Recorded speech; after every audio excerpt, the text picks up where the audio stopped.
In a world of decentralized finance, where financial transactions happen on blockchain networks without traditional intermediaries like banks, the trial of Avi Eisenberg is causing quite a stir. He's accused of orchestrating a whopping $110 million fraud on the Mango Markets DeFi platform. But it's not just about the alleged fraud. His trial is serving as a real test for how traditional legal systems deal with the complexities of DeFi. You see, DeFi operates in a decentralized network and often anonymously, which can make it challenging for regulators and legal authorities to navigate. As the case unfolds, it's forcing everyone involved to grapple with questions about accountability, regulation, and the future of digital finance. Will traditional legal frameworks be able to keep up with the rapidly evolving DeFi landscape? That's what makes this trial so fascinating. It's not just about one person's alleged actions, but about the broader implications for the entire DeFi ecosystem. Avi Eisenberg is under fire from the Securities and Exchange Commission, or SEC, for allegedly messing with Mango Markets' governance tokens. It's indeed a serious accusation. Eisenberg's trial just kicked off in the second week of April 2024, and it's promising to explore some pretty hefty questions about trading on those permissionless blockchains we all know and love. The trial is set to tackle some seriously philosophical and practical stuff. Think about it.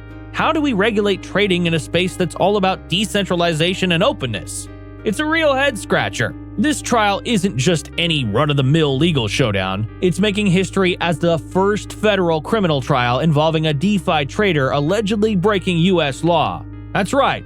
It's shaking up the perception of DeFi as this wild, unregulated frontier. It could redefine the future of decentralized finance as we know it. But how did all these DeFi brouhahas begin in the first place? The background.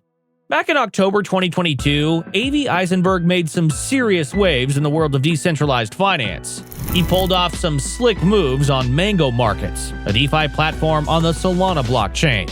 Eisenberg's trading strategy was so profitable, at least that's what everyone thought, when he successfully gained a whopping $110 million through his working strategy. However, the Securities and Exchange Commission, SEC, isn't too pleased with his tactics. They're throwing allegations, claiming Eisenberg was playing dirty by manipulating Mango Markets' future contracts. Eisenberg allegedly pulled off a sneaky move by pumping up the price of the Mango token, Mango Markets' native currency. How'd he do it? By artificially inflating its value, he could then borrow against his stash, essentially draining Mango Markets dry of its deposits. Yep, it's a classic case of market manipulation, and it's at the core of what the prosecution is bringing to the table. They're saying Eisenberg played the system, rigging the game in his favor and leaving Mango Markets high and dry. So, after all the chaos went down, Eisenberg actually returned some of the cash. He made a deal with Mango's backers, promising to return part of the funds if they agreed not to take any legal actions against him. But things didn't play out like that. That promise didn't hold up for long. The backers went back on their word and decided to pursue prosecution after all. The trial. The Avi Eisenberg trial officially kicked off on Tuesday, April 9th, 2024, and it's slated to go on for a solid 2 weeks. 15 individuals from all walks of life, including a rare bookseller, an elementary school music director, and at least 2 financial experts, were included in the jury to decide Avi Eisenberg's fate. Talk about a mixed bag, right? But hey, that's the beauty of it. This eclectic lineup really drives home the importance of the trial, highlighting just how wide-ranging the issues at hand truly are. I mean, think about it. We're talking about bridging the gap between traditional legal know-how and the cutting-edge world of DeFi. Things are heating up in the Avi Eisenberg trial as both sides duke it out over the very essence of DeFi. On one side, you've got Eisenberg's defense arguing that in the world of decentralized finance, code is law, challenging the heck out of traditional legal systems. However, the government's prosecution isn't backing down either. Prosecutors kept throwing around words like theft and comparing his tactics to those sketchy fake diamond ring scams.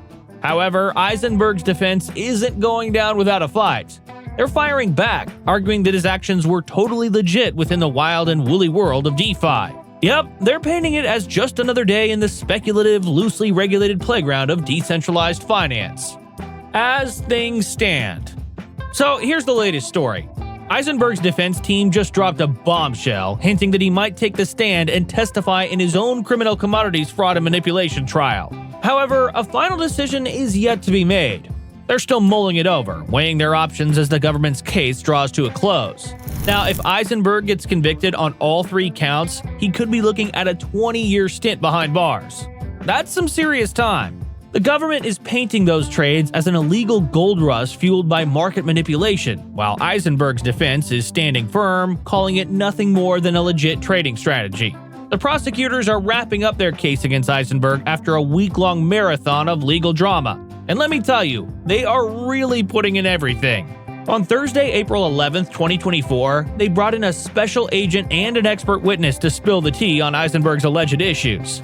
They painted a vivid picture for the jury, detailing how Eisenberg supposedly pumped up the price of Mango tokens on platforms like AscendX, FTX, and Serum, all to inflate the value of perpetual contracts he was trading on Mango markets. And get this, he allegedly walked away with a jaw-dropping $100 million plus from the exchange. The government's case hasn't even explored the aftermath of Eisenberg's trades. You know, when Mango Markets founder David Derehaj stepped in and negotiated the return of $67 million to the platform, all while promising not to prosecute Eisenberg. However, currently, it doesn't look like the prosecutors would be calling Derehaj to the stand, despite making an empty promise.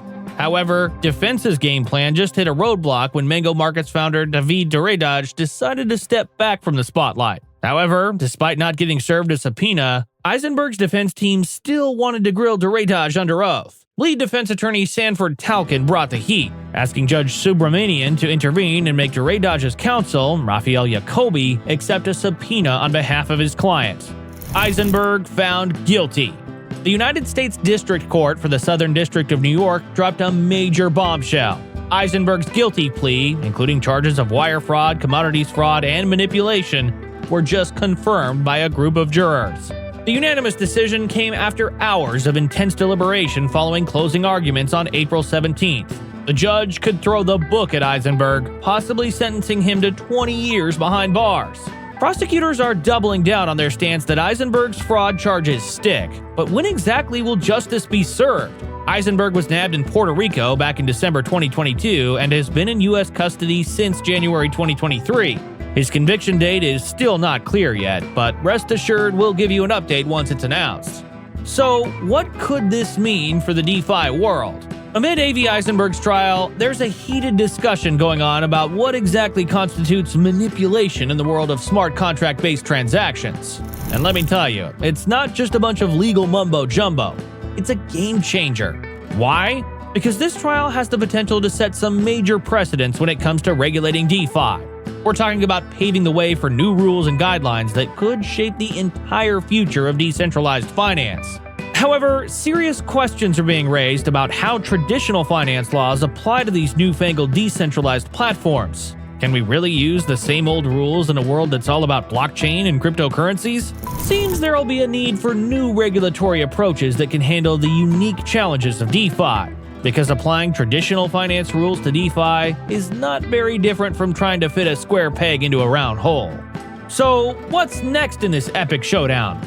Will Eisenberg take the stand and plead his case?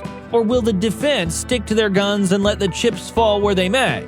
Only time will tell, folks, so stay tuned for all the latest updates, because this trial isn't over yet. And trust me, you won't want to miss a single twist in this DeFi drama. So do you think traditional laws should be applied in DeFi?